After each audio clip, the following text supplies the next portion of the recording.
Rather thankfully, for those accountability hawks among us, these days it feels as if you can throw a rock in the air and hit one of the many attempts to hold Donald Trump accountable for his many alleged crimes. The epicenter of one of those efforts is now the great state of Colorado. That's where 6 voters, 4 Republican, 2 unaffiliated, are right now seeking to remove the disgraced ex-president from that state's ballots for his role in the January 6th attack. The mechanism at the heart of this effort in Colorado is the 14th Amendment, something we've covered here a great deal lately. Those 6 voters, along with Citizens for Responsibility and Ethics in Washington and a number of law firms, are making a case that under Section 3 of the 14th Amendment, which essentially says no person shall hold any office if they, quote, engaged in insurrection or rebellion after having taken an oath to support the Constitution, that based on that, Trump should be barred from the ballot.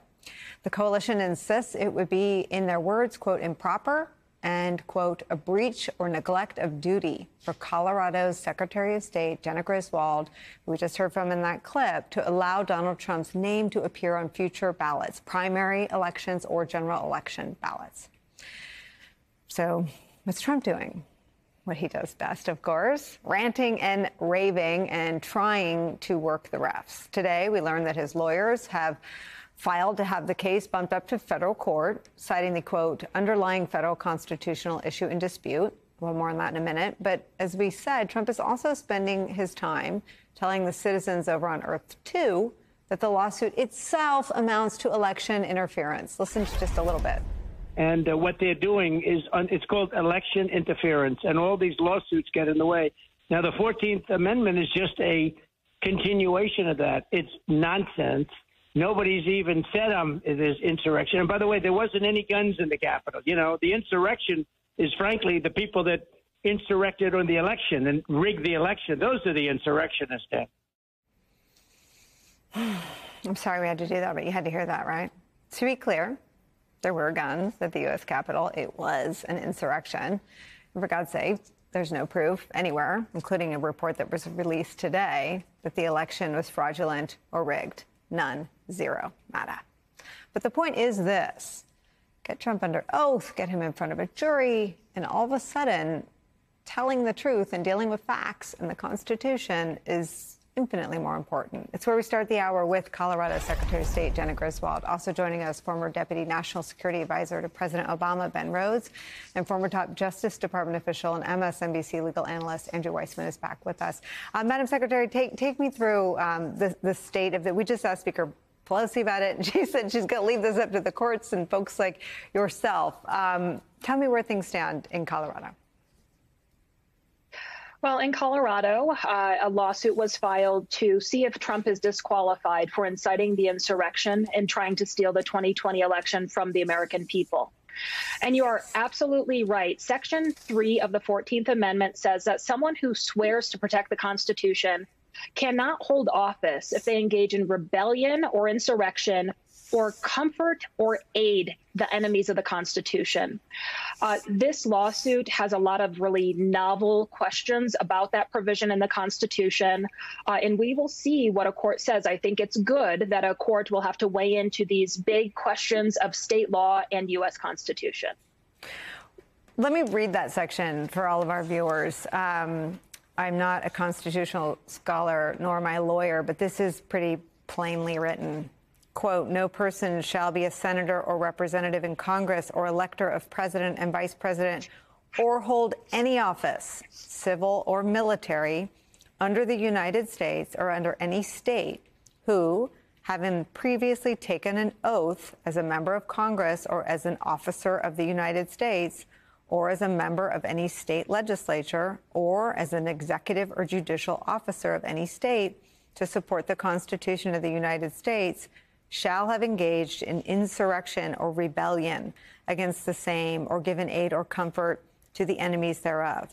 But Congress may, by a vote of 2/3 of each house, remove such disability. So my sense, and I know you've said that you'll refer to the legal process, but my sense is that his get out of jail again free card is perhaps this remedy of a vote of 2/3 of each house. But the conduct that he's engaged in and that he doesn't really deny anymore is clearly covered by Section 3 of the 14th Amendment. Well, I think the words are clear in Section 3 of the 14th Amendment, but there are some big questions. So, for example, the 14th Amendment doesn't say whether someone disqualified under it is disqualified from running for office or just being seated in that office. It also doesn't say who gets to decide if someone's disqualified. And then Colorado law is silent as how we consider someone disqualified for potential ballot access. So there are big questions. And, you know, this is an unprecedented situation. We have never had a president of the United States try to steal an American election. And I think it's important that you share his words. He wants to say that this is election interference. No, his fake elector scheme and attempts to steal the presidency from the American people is true election interference.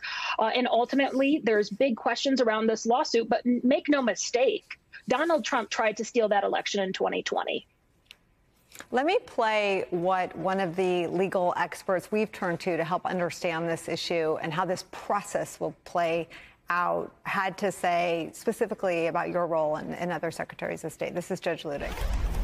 I believe to a certainty that there will be secretaries of states in several of the states who will decline to place the former president on the ballot, arguing that he is unqualified by virtue of Section 3 of the 14th Amendment. Whether that official or those officials qualify the president, former president, or they disqualify him, that decision will be immediately challenged in state or federal court by a person with standing to challenge it. It would certainly include the former president. And from that moment on, this will be a matter destined for the Supreme Court of the United States. Do you believe, I guess, two-part question, if you disagree with any of that, please let us know. But the second part is, do you believe that the Colorado case could become this case, if challenged by Donald Trump, that ends up in the Supreme Court? Well, there's several things I agree with the judge on and several things I disagree with the judge on. I don't think it's clear at this point what secretaries of state will do. I do think it's clear that we will see litigation, including this lawsuit. It's possible that this case goes to the Supreme Court. It's premature. We just were served the case several days ago.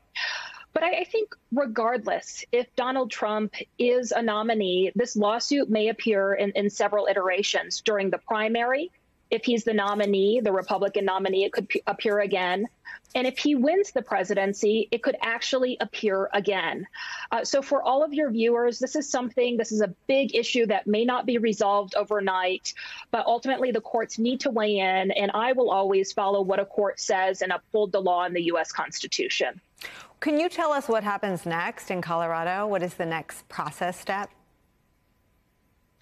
So this morning, the Trump camp yesterday, moved the case to federal court.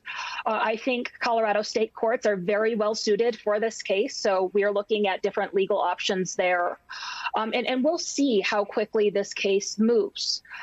But to be very clear, a big point that I think is worth making is that the American people will have a chance to save democracy in 2024. They stepped up to reject chaos in 2018, 2020, 2022. And I am so confident that they'll do that again to protect democracy and make sure that we have a country that lasts centuries to our future.